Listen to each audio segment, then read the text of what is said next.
to be joined today by two very distinguished gentlemen to react to the really rather unprecedented ruling from the ICJ, finding that Israel is plausibly committing genocide in Gaza. We have Mouin Rabbani, who is a researcher, analyst, and co-editor of Jadaliyya.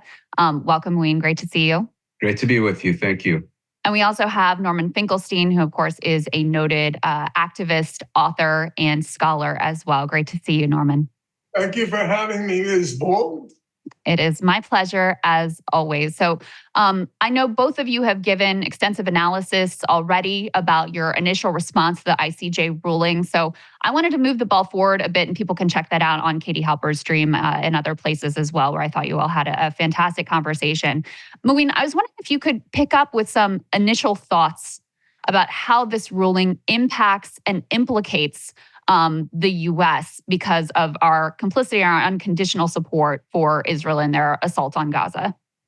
Yes, well, of course, the ICJ ruling of last week is binding not only on Israel and South Africa, but upon all parties to the Genocide Convention, and that includes the United States. As you will probably recall, Secretary of State Blinken described South Africa's case as meritless before it was even presented to the International Court of Justice. And I think that's because the United States considers any initiative to hold Israel accountable for anything to be by definition meritless. But in this case, it has, I think, also clear implications for how the U.S. deals with Israel, in the sense that the court found this is a plausible case of genocide.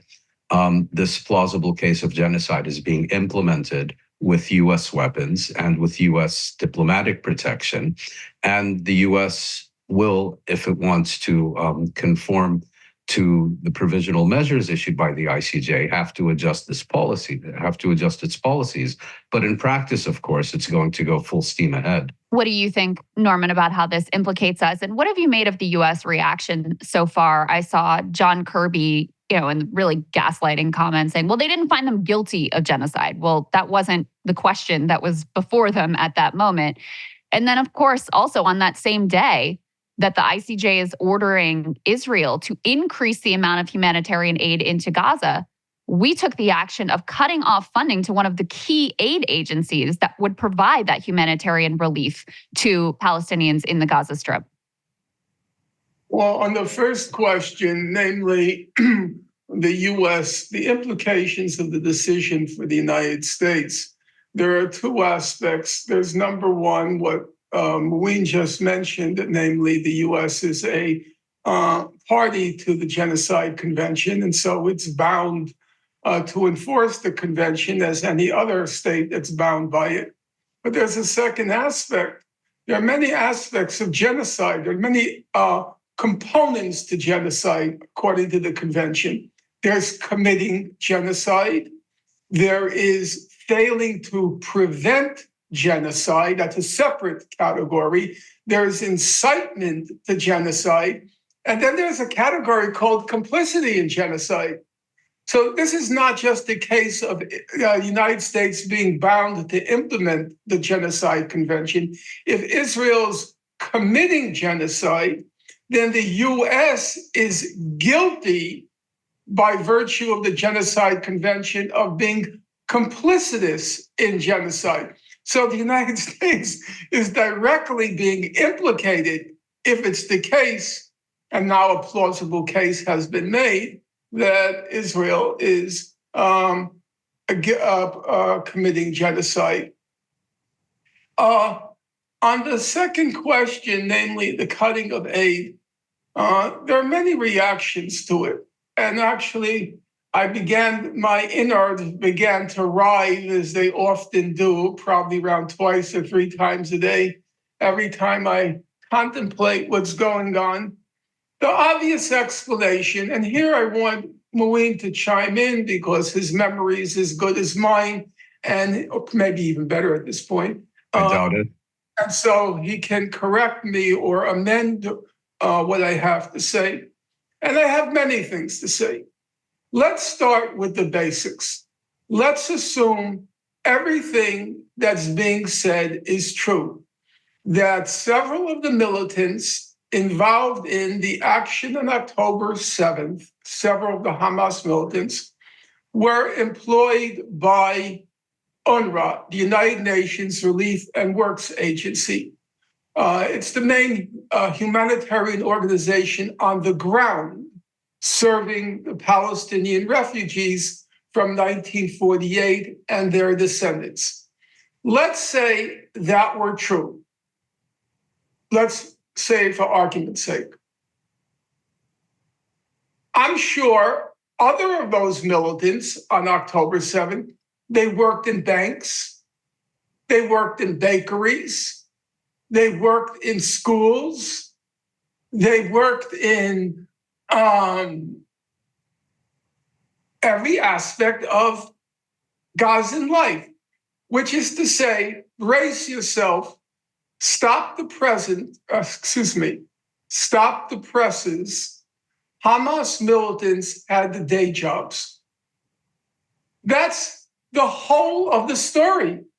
Now, you might think, I'm trying to extenuate something which Western officials anonymously told the New York Times was horrible, atrocious, awful. Even the Secretary General of the UN, Guterres, said he was shocked and appalled. Shocked and appalled by what? No, if militants were involved, if Hamas militants were working in UNRWA, then of course they should not only be fired, but they should be prosecuted. But they should be fired and prosecuted as militants who committed crimes. It has no implication whatsoever, zero. Not even Israel has alleged that UNRWA was privy to the fact that these employees had engaged in these activities on October 7th. That's not been said. So for me, it's a stupendous non-story. It simply means Hamas militants had day jobs. Now, where is the evidence? There's this cretinous reporter on the New York Times. Actually, they're all cretinous, frankly, whether it be Isabel Kirshner or Ronan Bergman, who are effectively Israeli plants in the New York Times. These are Israeli reporters, and now they have a bunch of other ones, this guy Boxerman, all of whom used to work for these Israeli rag publications. In any event, what's the evidence? Now, I'm not going to deny it may be true, the charge, but what's the evidence? The evidence is the phone messages and text transcripts. Now, we've heard that before. You might recall during the bombing of Al-Ali Hospital, Israel presented these phone messages, which were immediately ridiculed for being obvious forgeries. So why would we at face value take this evidence of phone messages and text messages without any further evidence being presented? So I should also point out that we've had so much Israeli disinformation since October 7th. The same reporter, Patrick Kingsley, who's now talking about the phone messages and the text messages in this Israeli dossier, the secret dossier, which they've given the New York Times access to. We already had, it was Kingsley who reported on the Al-Shifa Hospital Command and Control Center, which never happened. It was Kingsley who reported the day before the ICJ decision, the day before, the headline in the Times is a 400-page Israeli dossier proves that the orders by the Israeli government was to obey humanitarian law in Gaza.